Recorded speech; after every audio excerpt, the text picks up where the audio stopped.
Welcome to the Lean podcast, where we tackle life's curveballs with wisdom and a dash of humor, one laugh at a time.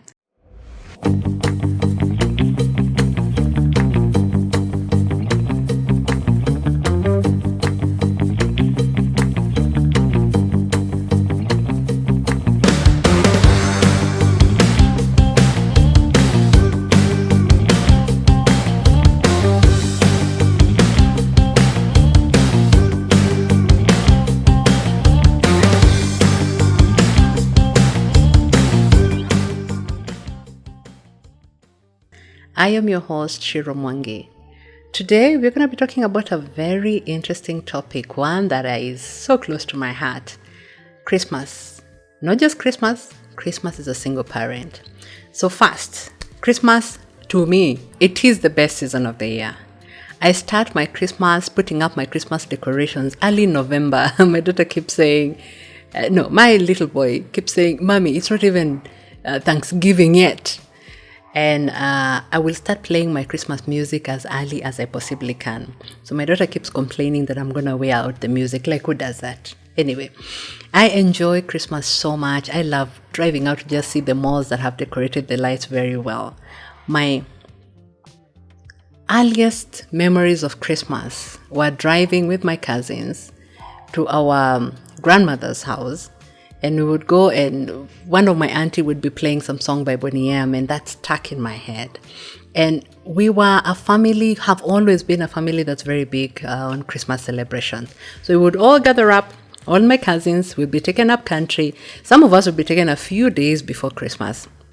And then on the Christmas day, 25th of December, we would have everybody gather up at my grandmother's. We would have meat, we'd have joy, we'd have lots to eat, we'd have festivities. People would bond and catch up. So I grew up knowing that on top of Christmas being the time that we are marking the birth of Christ, it's a season for us to get together and celebrate, make merry, and just be together with family that you may not have seen throughout the year. So as I've grown older, I have grown up with the knowledge and with that tradition. I've kept up the tradition of making Christmas super special. So even when we are not getting together as a family, as an extended family, which was always a tradition, but then people have grown up, people have gotten their own families. So sometimes it's not always possible to get all of us together. And by all of us, I mean my cousins, my aunties, my uncles. We are an interesting family. We are very close. And when we need to be together, people always create time to be together, especially when there's food and tea. We're always going to come together. Anyway, so as I started my family, and my sister started her family. I have one other sibling. So we are very intentional on ensuring that our children experience the magic of Christmas. We have matched the two, how we grew up, so a bit of our traditional understanding of Christmas and the modern day Christmas. So we will get gifts. Now our kids are slightly older, so we would get gifts, we'd put them under the Christmas tree. On the morning of Christmas, it would be amazing. They would run, come in and wrap the gift, etc. And we always try and make it such that my sister, her family, and I are together during Christmas, because we're only two siblings and we only have each other and my mom. So if you have listened to the other episodes, by now you know that I am a single parent to three amazing humans, three amazing kids that I would do anything for. So I had been married for a very long time, and I was lucky to have gotten married to a family that also embraced Christmas. So we would mark Christmas as a family together.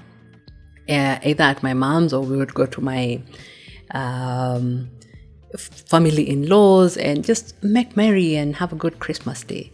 Then at the end of my marriage, we talk about taking one thing at a time, one step at a time. You do not think Christmas, you don't think birthdays, you don't think people going back to school, you don't think graduation. You're just thinking you just want to put one foot in front of the other. So imagine the first Christmas after separation, after divorce, after loss of a partner, or even just loss of a family member. So for me, and I'm going to relate to my story, for me, it was the first Christmas after separation. So you can imagine we have had the traditions, we have created a tradition for ourselves, we have the giftings, we have the Christmas tree, the lights, and the stories that we would tell. Now, the first Christmas, I don't think I had prepared myself for it. And I was in zombie mode.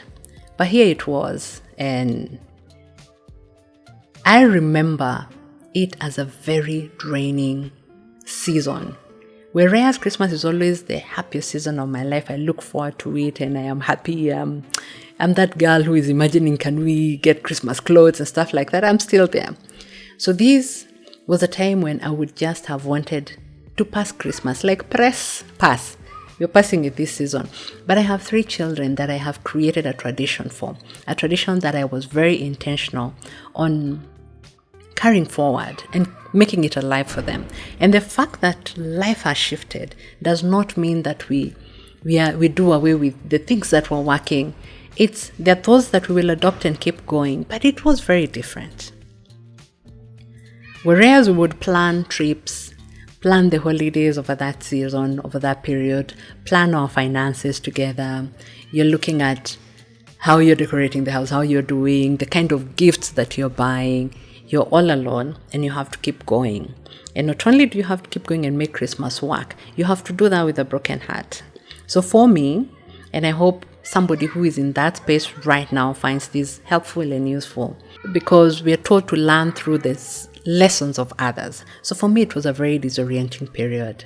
I somehow managed to get through it because I had not learned the art of vulnerability. So I did not even reach out for help and stuff like that. And then it also happened, it was during COVID. So it was also a very lonely period. We would not gather. But for me, it worked for me because I was not ready for crowds yet.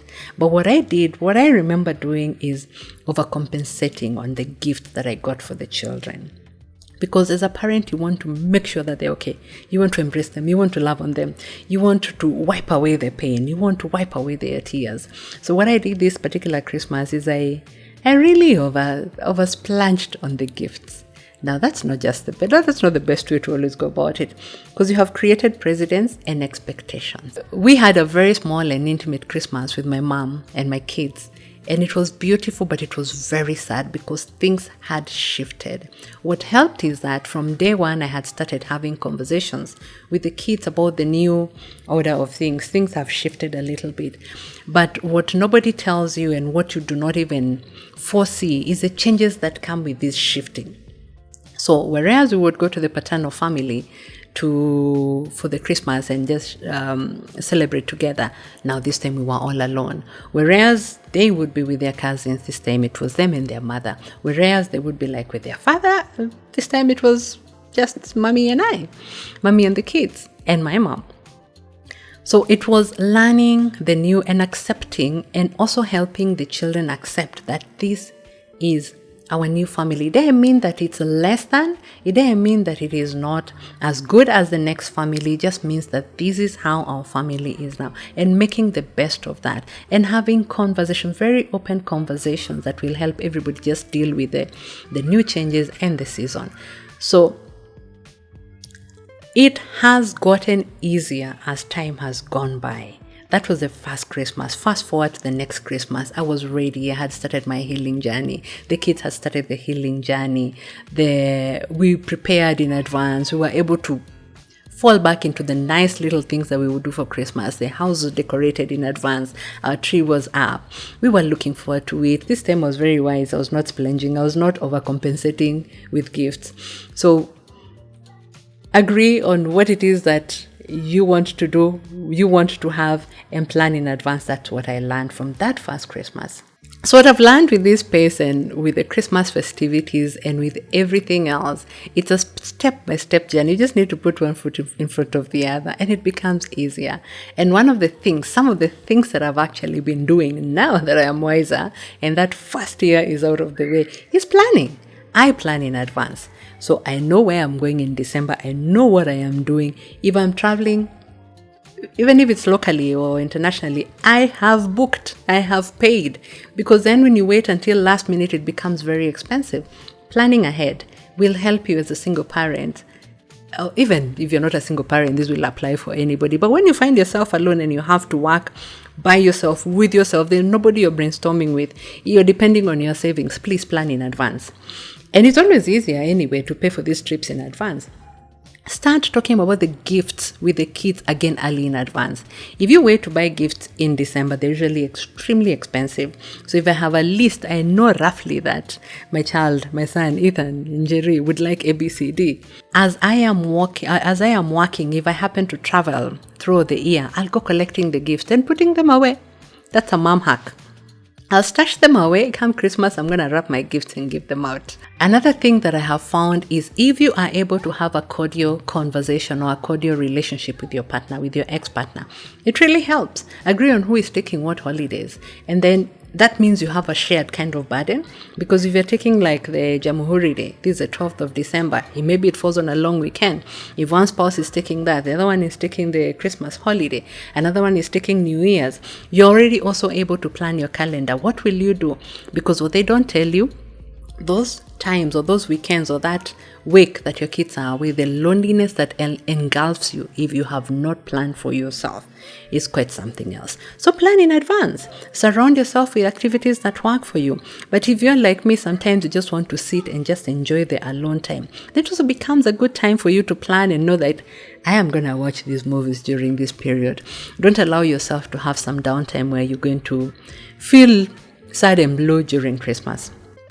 So another thing that I have learned is create new traditions that work for you and your family, your big family, your blended family, your ex-family, because there are people who have amazing cordial relationships with their ex-partners and they're actually able to spend the holidays together. So really happy for you if you're one of those couples, because it works for the children.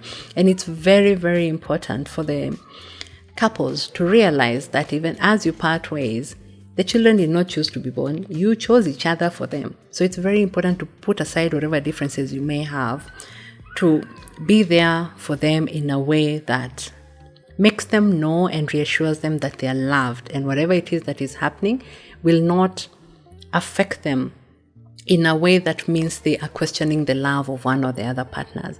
Another thing that I've learned works is focusing on, and as you're creating your new tradition, focus on quality time.